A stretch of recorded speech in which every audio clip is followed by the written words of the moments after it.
देश के इतिहास का एक बहुत महत्वपूर्ण बजट निर्मला जी ने आज पार्लियामेंट में पेश किया है। ये जो बजट की विशेषता ये है कि हमारी इकोनॉमी को एक्सेलरेट करने वाला ये बजट है।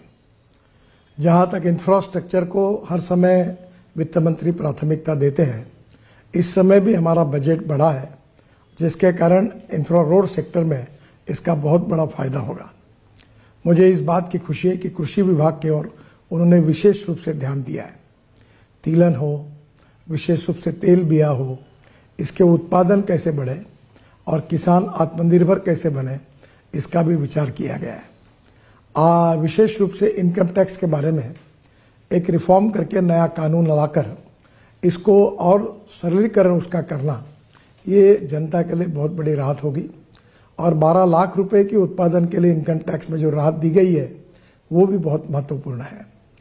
विशेष रूप से मिडिल क्लास का विचार किया गया है और मध्यम वर्गीय, उसके साथ लोअर मिडिल क्लास और गांव गरीब मजदूर किसान, इसमें रोजगार कैसे निर्माण हो और सस्टेनेबल डेवलपमेंट कैसी हो, इसका विचार करते हुए इस बजट ने पब्लिक प्राइवेट इन्वेस्टमेंट को इनकरेज किया है।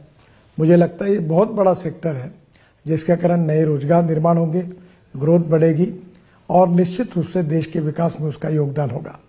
जहाँ तक ट्रांसपोर्ट सेक्टर है, हम 22 लाख करोड़ के फॉसिल फ्यूल इंपोर्ट करते हैं। इकोनॉमिक पॉइंट ऑफ व्यू भी हमारे लिए वो एक बहुत बड़ी समस्या है, पर उसके साथ साथ अल्टरनेटिव फ्यूल और बायोफ्यूल को प्रोत्साहन मिलता है। इसलिए विशेष रूप से लिथियम आयन बैटरी अब सस्ती होगी। Scooter, electric car, electric bus, अब इलेक्ट्रिक ट्रक, इनकी कीमतें कम होगी।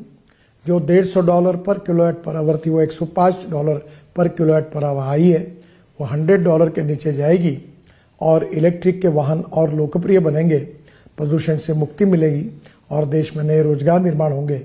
इसके लिए भी उन्होंने विशेष रूप से जो टैक्स में रियासत दी है, वो निश्चित रूप से बहुत उपयोगी है। मैं निर्मला जी का बहुत अभिनंदन करता हूं और प्रधानमंत्री मोदी जी के नेतृत्व में आत्मनिर्भर भारत, $5 ट्रिलियन की इकोनॉमी और विश्व की हम तीसरी अर्थव्यवस्था बनने की प्रक्रिया में हैं, उसमें निश्चित रूप से हम कामयाब होंगे, ऐसा विश्वास व्यक्त करता हूं। नमस्कार।